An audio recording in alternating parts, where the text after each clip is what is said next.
Welcome to Tech Simplified, and my name is Sly Gittins. And today I'm continuing the Women in Tech series. We officially made it to season 3. Mifrah Khan is my second guest to kick off this season, and I'm telling you, she might be the best one yet. So I want you to make some noise, virtual noise. I can't hear you for Mifrah. Can you tell my audience a little bit about yourself and how you got started in your career? For sure. Firstly, thank you so much, Sly, for giving me this opportunity to share my experience. By creating this platform, it's encouraging so many young girls to pursue their dreams and giving them a platform to really, follow their heart and their dreams and inspiring others. So thank you so much, firstly, and you're doing amazing work. So I wanted to start off by saying that. So, hi everyone, I'm Mifrah, and currently I am an Azure Specialist at Microsoft Canada, and I am working with the Western public sector territory right now. I started at Microsoft about 6 months ago, and I'm very excited to be a part of this podcast today. That's awesome. That's great. And aren't you part of the Microsoft Aspire program? Yes, I am. So the Aspire program is a fresh graduate program for MBAs and undergrads who have just left university. And I joined that program right after I graduated this May from the University of British Columbia.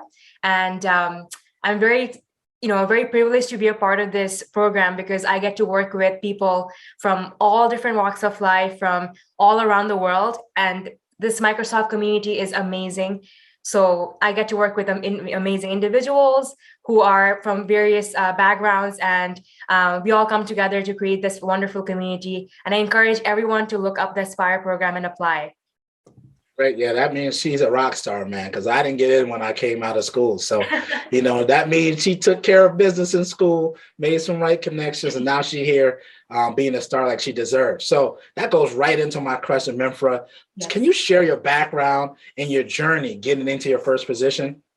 For sure. So I was born and raised in Dhaka, which is the capital city of Bangladesh.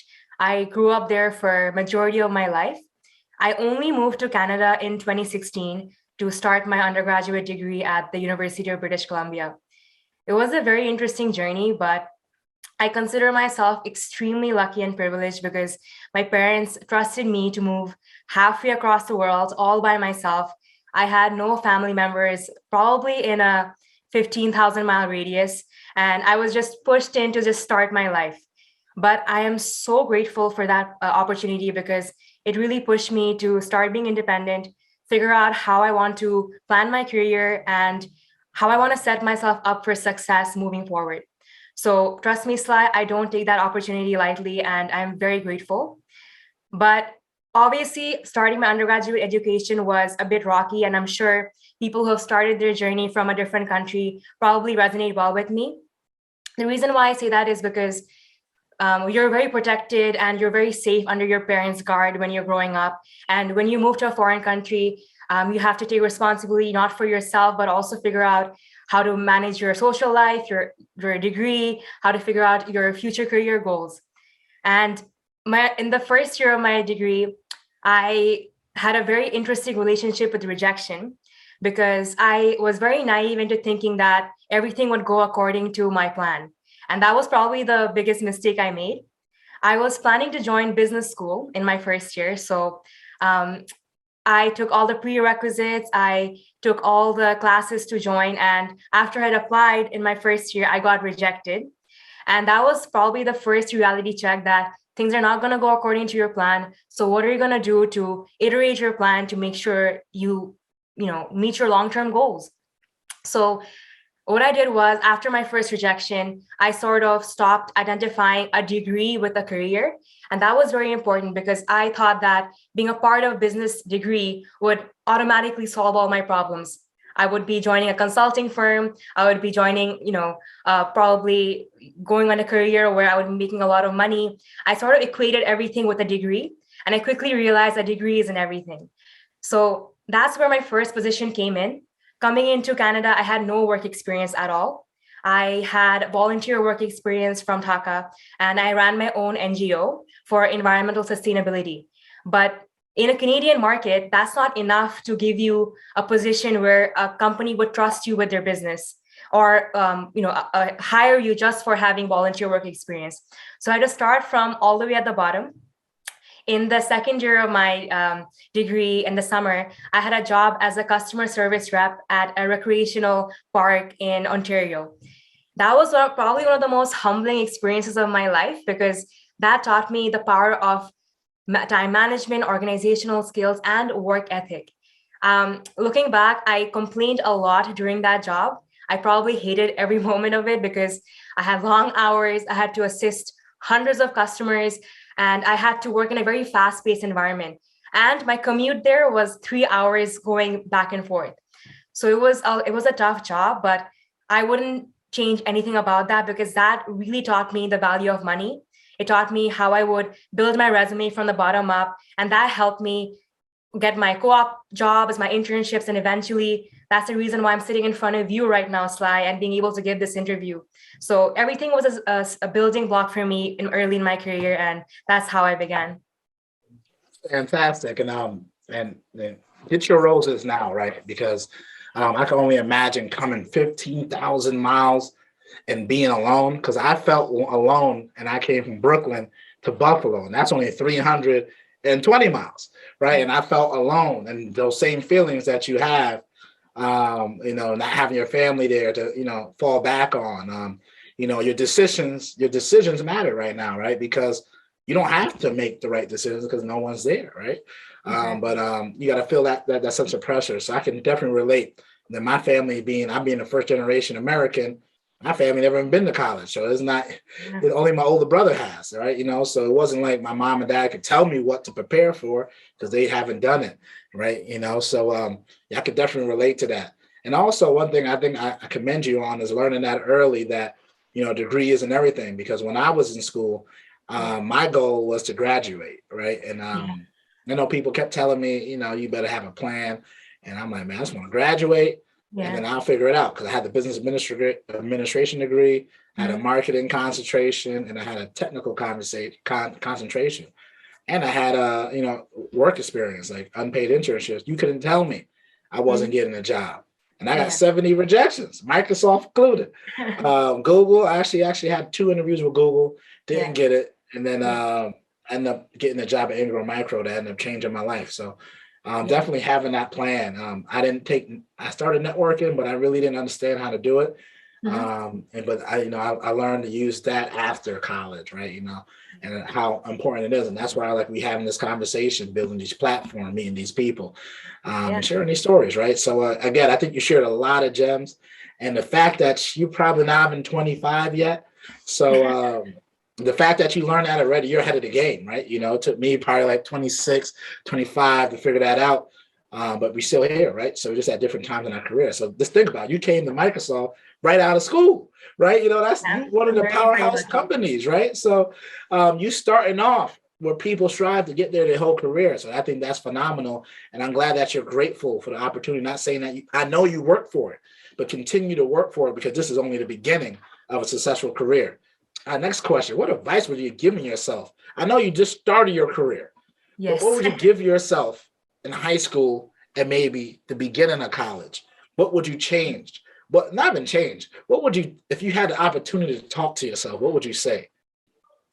That is a fantastic question. And I think about that a lot, because a lot of young professionals do reach out to me asking me very similar questions, that what would I tell them right now as they're starting their career, as they're starting looking for internships or co-ops, or just simply figuring out what they want to do with their life. And the biggest advice I would give anyone who's a young professional, or just even my high school self, is that have a good relationship with rejection, and don't take rejection as the be all and end all of your life. I had so many rejections. I mentioned the first one. I got rejected from business school. I got rejected the first time I applied for the co-op program, which is the professional program for a university where you could work as well as study at the same time. And I also got rejected from hundreds of jobs. And the thing is, all those rejections, I look back, if I had planned my life and I had gotten everything I ever wanted, I probably wouldn't be here because I was already striving for something lower than what I have right now. So I'm glad things didn't go according to my plan. And that's the perspective I think a lot of young professionals should have, that strive for things which you think are beyond your qualifications. If I only strived for things which I thought would be, right for me, again, I wouldn't be here right now. So it's important to take those risks. Don't be afraid of rejection. Apply for those jobs you think you can do, because genuine growth happens when you put yourself in positions you are underqualified to do. Because if you apply for a job which you're going to be 100% great at, you're not going to learn anything. So it's important to have that understanding. And looking back, I would say that rejections might seem like a very devastating thing in the moment.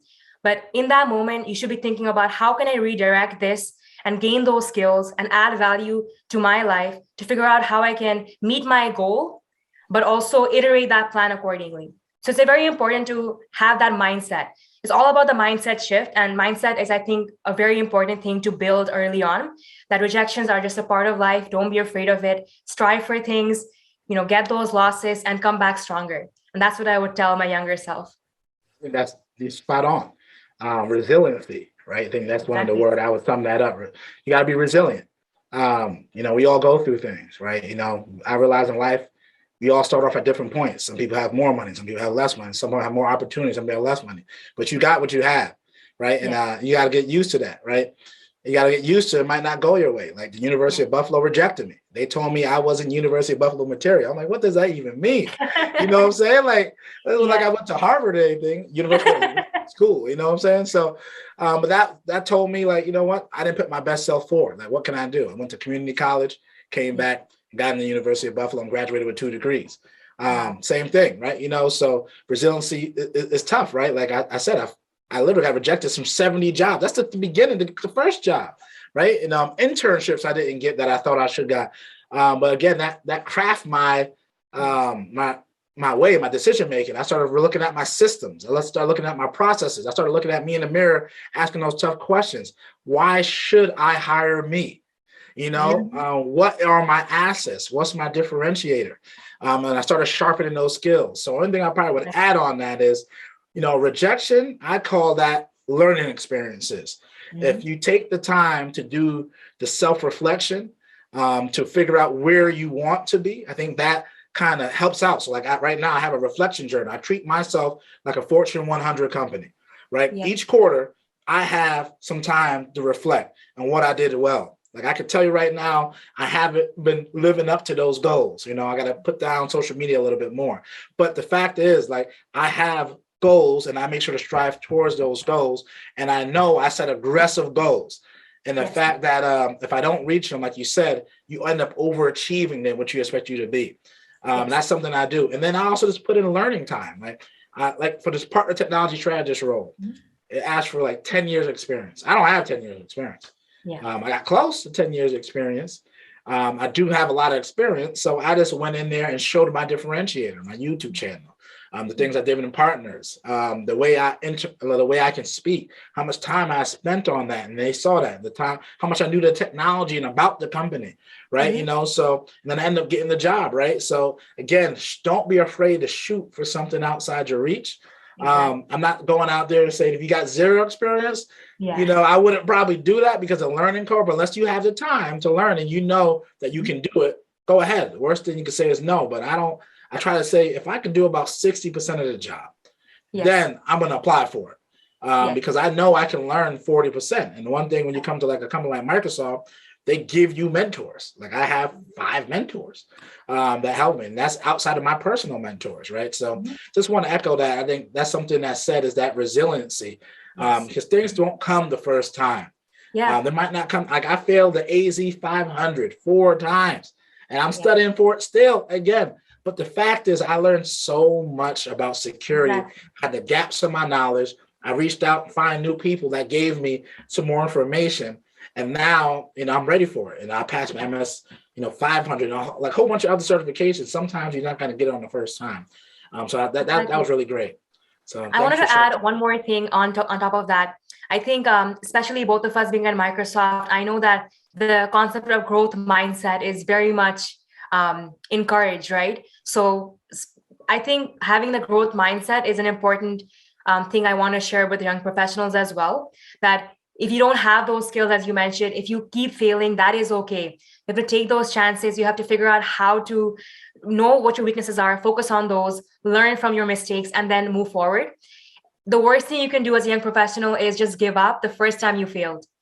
That is not something you should be, doing. You should go back into the drawing board, figure out a different plan, and then study whatever needs to happen to reach those goals. So I think I would reiterate that with growth mindset, resilience, as well as taking rejection, with the stride and not being afraid of it, all these things are going to, really set a young professional up for long-term success.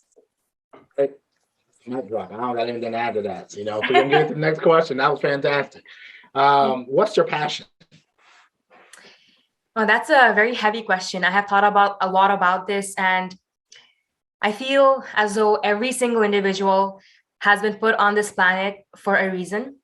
We all have a unique energy. We all have a unique purpose. And since the moment we were born, we are born with an infinite amount of potential. And it's our responsibility to go through life to find out how we can use our energy for good and to meet our long-term potential of how we can leave this world at least 1% better than we found it.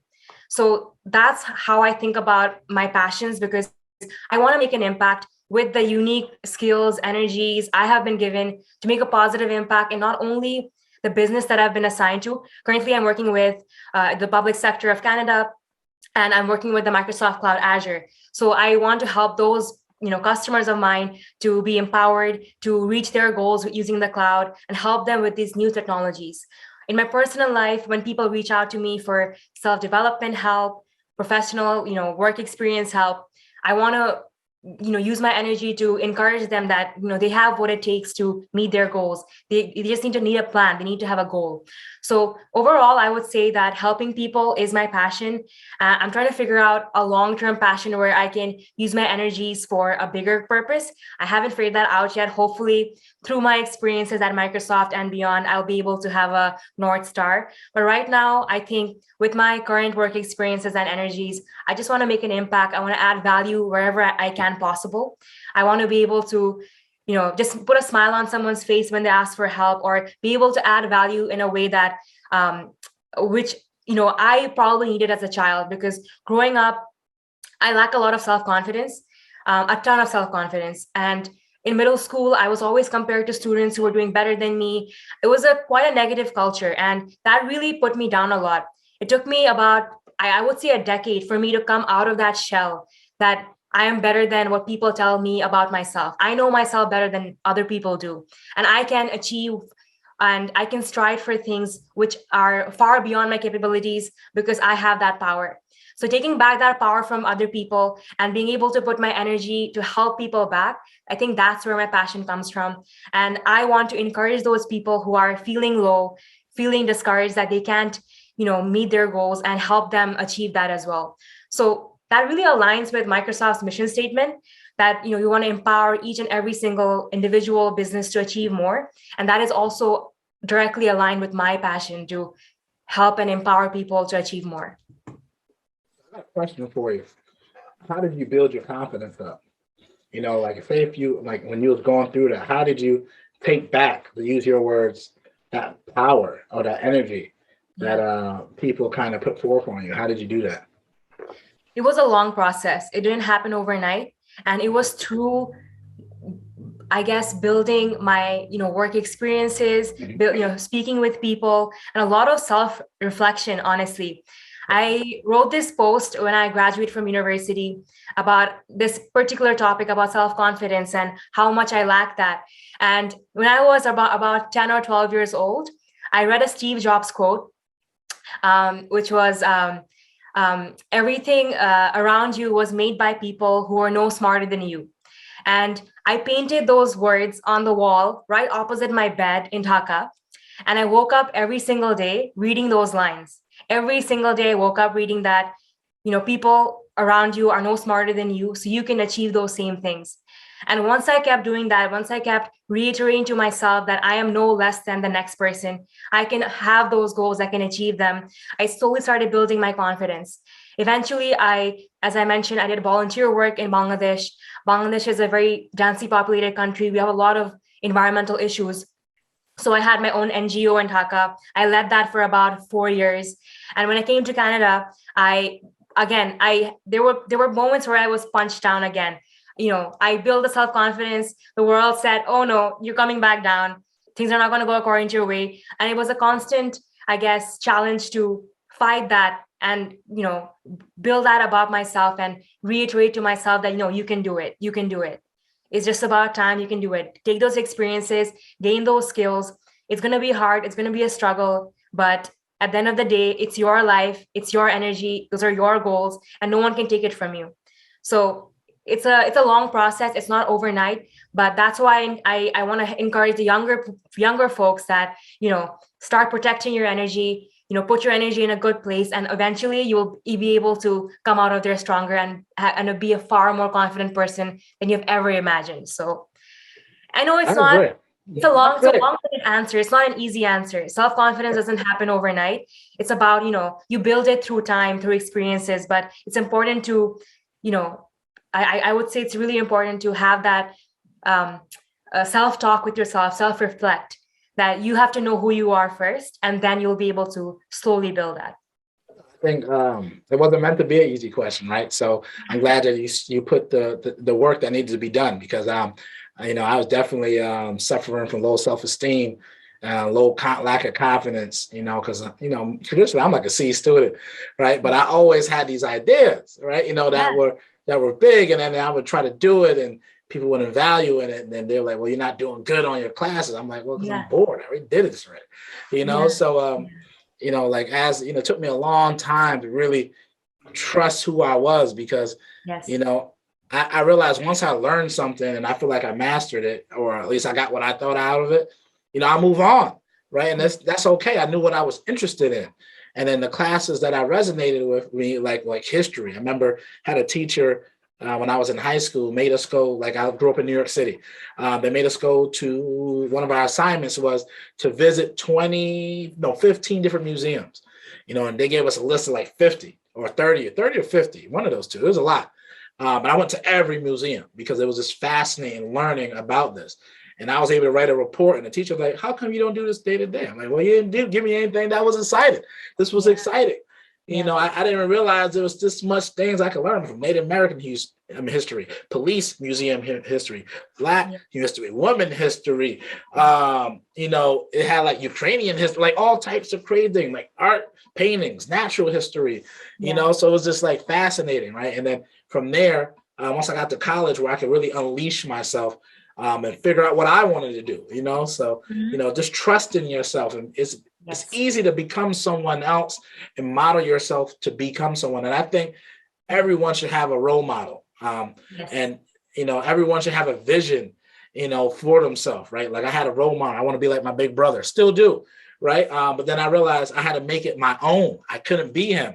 I couldn't be I want to be like 50 Cent when I was younger. I couldn't be like these guys, and the good parts of them, the entrepreneurial parts of them, or Steve Jobs and these people. I can't be them. I only can be me. Really figuring out and taking the time to figure out who you are and what you want to be, and be comfortable with that.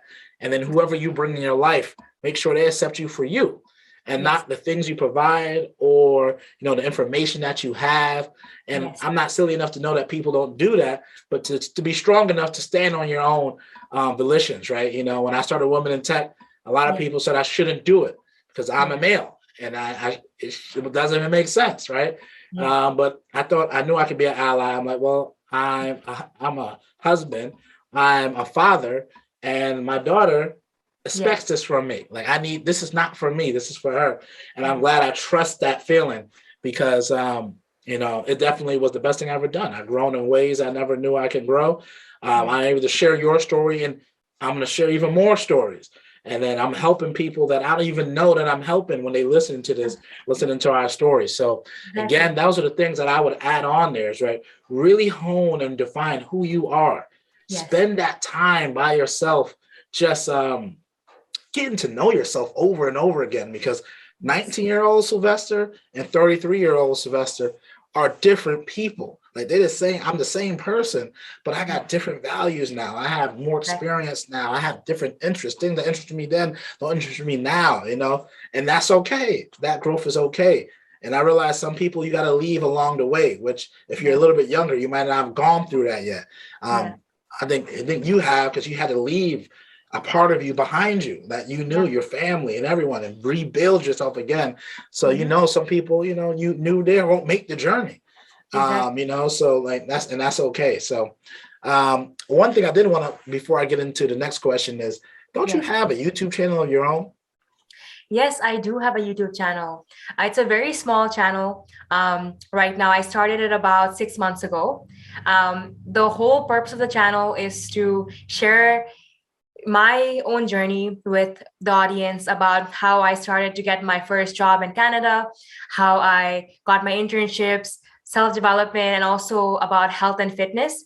I'm just starting out.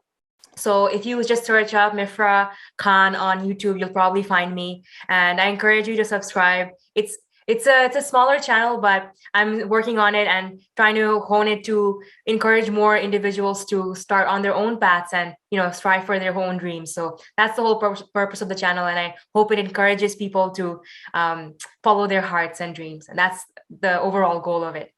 Yeah, I rephrase it. It's a channel. It's not small or neither is big.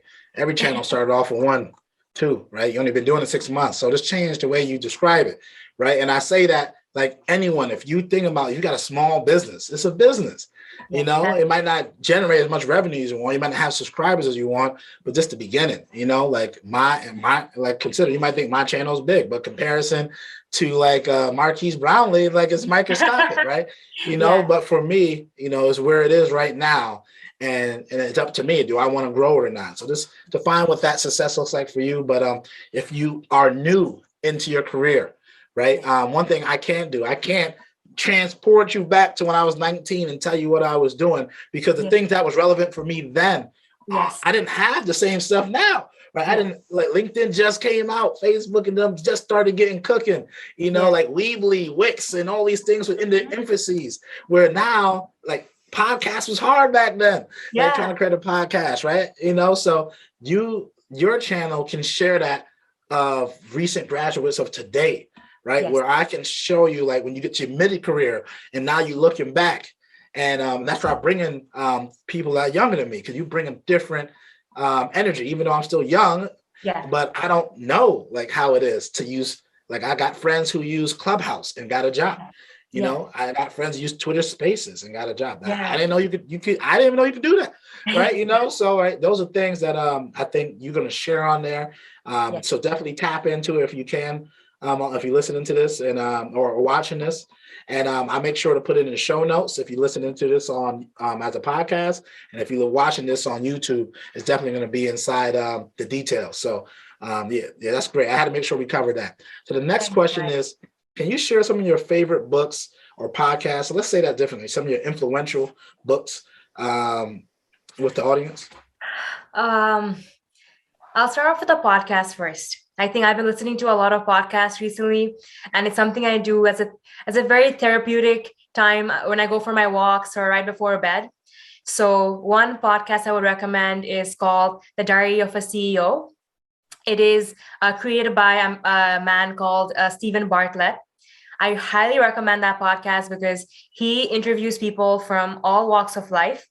And it's interesting because he starts the interview by asking the individual about their childhood and how their childhood has shaped them into who they are today. It's very interesting to hear about how your early development, how your environment earlier on can shape you and your business ideas and eventually into the person you can become. So definitely check it out. Anyone, all professionals, young, if you're older in your career, it doesn't matter. It's very inspiring. So I hear that every Monday. So I hope that you all check it out. Anything else, or that was it? Books wise, there's so many. I've been reading a lot of self-development books and trying to figure out how to be more present in the moment. So one book that has really changed my perspective about mindset and how to really be present in the moment is called The Power of Now. I highly recommend everyone read that book. It's very, I would say it's a very profound book. So take your time with it, highlight it, write your notes down on it. And I heard the audiobook of it as well. So highly recommend that book. Great. Man, that's fantastic. Yeah, those are some good books. If you're looking for books, another good book I would probably recommend is depends if you learning. I like to put, when I was 19, 20, graduating college, is a money management book. It's called I Teach You How to Be Rich by Seth. Can't remember his last name. That book was a great book for me to get me started. It's very basic in terms of some of the fundamental knowledge, but it set the groundwork for what I do today. And I can tell you, I'm glad I read that at 22. And now at 33, I was able to buy multiple houses. I have a very extensive 401k. My appreciation of money, of how it works, is a lot better now. From starting off with that book, I read way more books after that on money and on money management and investments.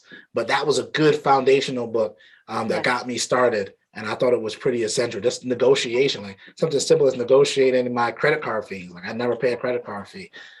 I negotiate everything. Like people think, like, how do you negotiate that? I just ask the question, right?